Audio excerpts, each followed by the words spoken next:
साहब, आदरणीय प्रिंसिपल साहब, उप सरपंच साहब, पूर्व सरपंच साहब, मंच पे विराजमान सभी अतिथिगण, अध्यापक साथी, अध्यापिकाओं, प्यारे बच्चों,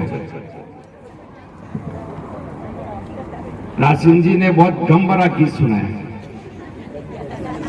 ताली बजाओ उनके लिए। इतना गम नहीं होना चाहिए। अभी ये फोटो खींच रहे थे, मेरा फोटो इसलिए खींचते हुए हम साथ पड़े हुए, ये बचपन से फोटो खींचते हैं। और अच्छा फोटोग्राफर वही बनता है जिसको बचपन से दूसरों के घर में झांकने की आदत होती है। राशिन जी हम साथ पढ़ते आए हैं। बात हास्य के लिए निवेदन किया गोपाल जी ने, जो गोपाल जी ने कितने अच्छे अच्छे गीत सुनाए, आपने सबने सुने, बहुत प्यारी आवाज इनकी। आदमी प्रेरित होता है सर, सरपंच साहब, आदमी प्रेरणा लेता है। मैंने भी गोपाल जी से प्रेरणा ली एक प्रोग्राम में, इतने अच्छे गीत सुनाते हैं, लोग उनके लिए ताली बजाते हैं, फिर से बुलाते हैं, वंस मोर करते हैं। तो मैंने भी एक प्रोग्राम में गीत सुनाया गोपाल जी को देख करके, तो सामने से आवाज आई वंस मोर। दूसरी बार फिर मैंने सुनाया, सामने से आवाज आई वंस मोर। तीसरी बार फिर मैंने सुनाया, सामने से आवाज आई वंस मोर। तो मैंने उससे कहा तू कब तक वंस मोर करेगा? वो बोला जब तक तू ठीक ढंग से नहीं गाएगा। तो जिसकी आवाज होती है वही गा सकता है, मेरी तो आवाज है नहीं, तो जो है उससे काम चलाना पड़ेगा। राशिन जी फिर प्रकट हो गए। हम बचपन से ऐसी मस्ती करते आए साहब, और मस्ती, जिसकी मस्ती जिंदा है उसकी हस्ती जिंदा है। देखो भगवान ने कई तरह के प्राणी बनाए, एक मनुष्य ही ऐसा प्राणी है जो हंस सकता है, मुस्कुरा सकता है, ठहाके लगा सकता है, ताली बजा सकता है। जानवर कभी मुस्कुरा नहीं सकता, कभी ठहाका नहीं लगा सकता, कभी ताली नहीं बजा सकता। आपने कभी किसी गधे को हंसते हुए देखा? नहीं देखा। गधेड़ा कभी नहीं हंसता, कभी ताली नहीं बजाता। जिस दिन गधा हंसने लग जाए, ताली बजाने लग जाए, ठहाके लगाने लग जाए, तो समझ लेना वो गधा इंसान बनने जा रहा है। और अगर इंसान मुस्कुराए नहीं, ठहाके नहीं लगाए और ताली नहीं बजाए, तो समझ लेना वो इंसान, तो बजा दो। तो गधे बनने से बचना है तो बार बार ताली बजाते रहो। और बच्चे बड़े सरल स्वभाव के, मेरे लिए सबसे बड़ा विषय साहब, मैं तो बिल्कुल ओरडी गांव, इसी पंचायत का गांव, छोटा सा गांव, वहीं पढ़ाता हूं। आप जैसे बच्चे, आपके ऐसी बेटे, ऐसी बेटियां मेरे यहाँ पढ़ती हैं। बच्चे बहुत सरल स्वभाव के। अच्छा, सब राजस्थानी बोलते, सब मेवाड़ी बोलते। मैंने एक बार तीसरी क्लास के बच्चे से पूछा, मैंने कहा बेटा तेरे को पहाड़े कहां तक आते हैं? वो बोला सर 20 तक आते। मेरे को तीसरी में पढ़े 20 तक पहाड़े आते हैं? बिल्कुल सर 20 तक। बोले पक्का? बोले सर हाँ 20 तक आवे। मैंने कहा चल बोल के बता। बोले सर बोलूं? मैंने कहा बोल, जो बोलूं? अरे मैंने कहा बोले ना, मैं बोल दूं? अरे मैंने कहा बोल तो श्री। तो उसने बोलना शुरू किया, 2 एकम 2, 2 दूनी 4, 2 तिया 6, 2 चौका 8, 2 पंजे 10, 2 छंग 12, 2 7 14, 2 8 16, 2 9 18, 2 ढाई 20। मैंने कहा शाबाश। मैंने कहा आगे बोल। वो बोला नहीं सर 20 तक ही आवे।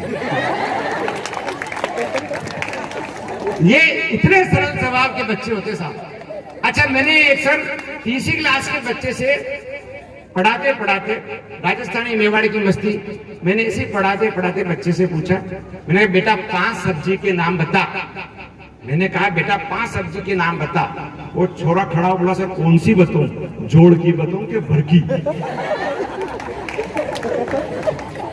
मैंने पता नहीं कहां से क्या क्या प्रश्न के जवाब लेके आते हैं। अच्छा, बच्चे इतने होनहार, सभी गांव में, घर में, खेत पे काम करते हैं, गाय भैंस के बीच में रहते हैं। तो मैंने एक दिन एक लड़के से पूछा, मैंने कहा क्यों रे बेटा तेरी भैंस दूध देती है? वो छोरा वाला नहीं सर, निकालना पड़ता है। ये बच्चे। अच्छा, आपकी परीक्षा होती है, हम भी मौखिक परीक्षा लेते हैं, ओरल टेस्ट लेते हैं। मैंने एक बच्चे की मौखिक परीक्षा ले रहा था, 4th क्लास के बच्चे की। उस बच्चे को बुलाया, मैं गणित पढ़ाता हूँ। मैंने बेटे से कहा देख बेटा मैं तेरी गणित की मौखिक परीक्षा लूंगा, तू सही से जवाब देना। वो छोरा बोला सर बिल्कुल सही से जवाब दूंगा। मैंने कहा बेटा मान ले तेरे एक हाथ में 5 लड्डू है। वो छोरा बोला सर है नहीं। मैंने कहा मान लेना यार, तेरे बाप क्या क्या चाहता है? उसने चलो सर माना। फिर मैंने उससे पूछा बेटा मान ले तेरे दूसरे हाथ में भी 5 लड्डू है? वो बोला सर है ही नहीं यार। मैंने कहा मान लेना यार, तेरे बाप क्या क्या चाहता है? उसने चलो सर माना।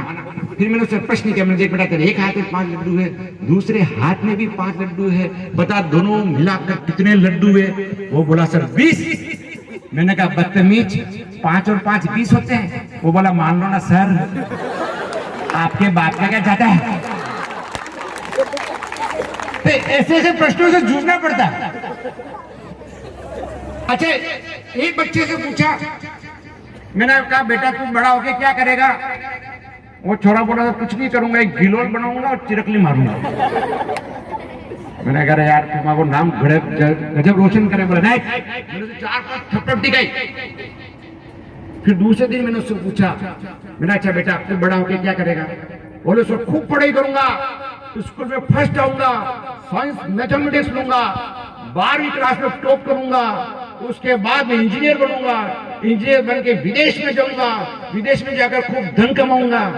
फिर मैंने कहा उसके बाद? और उसके बाद मैं शादी करूंगा। मैंने कहा यार क्या बोल रहा, अच्छी बात है, चल शादी करना, तेरी पसंद की शादी कर। बोले शादी करना, पर मैंने कहा दहेज मत लेना। बोले बिल्कुल दहेज नहीं लूंगा सर, लेकिन एक दहेज जरूर लूंगा। बोले क्या लूंगा? बोले क्या लेगा? बोले एक चड्डी लूंगा। मैंने क्या कह रहा है? बोले नहीं सर एक चड्डी लूंगा, उसका इलास्टिक निकालूंगा, उसकी गिलोल बनाऊंगा और फिर चिलकली मारूंगा। घूम फिर के उसको आना वही।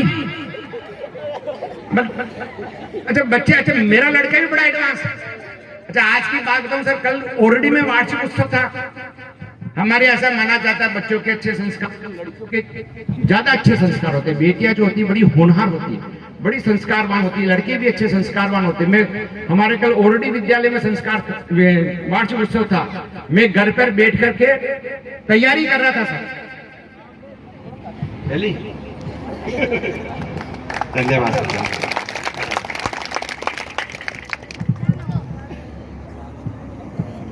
वैसे इस विद्यालय से अगर माला पहनानी थी तो मीना मैडम से पहनवानी थी। क्योंकि एक बार पहनी, आज तक यही चक्कर काट रहा हूं। तो संस्कार देखना, संस्कार। मैं सर गोपाल जी, अरे नहीं वो आएगी तो मेरे को पहनानी पड़ जाएगी। वो मैं संस्कार की बात कर रहा था, तो मैं घर पे तैयारी कर रहा था वार्षिक उत्सव की। मेरा लड़का, ऐसी बेटी मेरी भी, ऐसे ही बेटा है। मैं तैयारी कर रहा था वार्षिक उत्सव की कि क्या क्या आज प्रोग्राम रहेगा। मैंने तैयारी करते करते मैंने मेरे बेटे से कहा, मैंने कहा बेटा एक गिलास पानी पिला। वो छोरा बोला पापा दिख नहीं रहा, मैं मोबाइल चला रहा हूँ। ये छोरे के संस्कार। इतने में मैंने मेरी बेटी की तरफ देखा और वो बोलने लगी, बोले पापा ये देश की नालायक पीढ़ी है, इनमें संस्कार नाम की कोई चीज नहीं है। एक काम करो पापा, आप ही खड़े हो जाओ, आप ही पी के आ जाओ और एक गिलास मेरे भी लेते आना। अभी ऐसी ऐसी स्थितियां, मतलब बच्चों से कहां से क्या क्या स्थिति निकलती है। अच्छा बच्चे, मेरे स्कूल में एक बच्चा बड़ा गंदा आता था, तो मैंने उसको कई बार समझाया बेटा तू बहुत गंदा आता है, तेरे शरीर में से बदबू आती है।